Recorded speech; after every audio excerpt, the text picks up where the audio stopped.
Sikubingelele mlaleli esiphinde sikwamukele kwi-channel yethu ngenkulu inhlonipho nangesicelo. Besicela uma uqala ukuhlangana nale channel upress lela button elibhale u-subscribe button.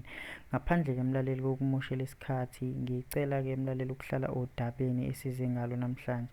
Esiza nakho ke namhlanje mlaleli zithi u-sporting director wayo ke lapha i-Kaizer Chiefs usedlulise isimemezelo sokuthi bazozama ukuletha uBenny McCarthy azoba umlekeleli kaNabi ongumqeqeshi walo leli qembu le-Kaizer Chiefs uma izinto zingahambanga kahle phakathi kwabo beno-Kendrick Kaze, ngoba bezamile nje ukukhuluma naye ukuthi azoba i-assistant coach kaye lapha wayo lapha Mr Nabi.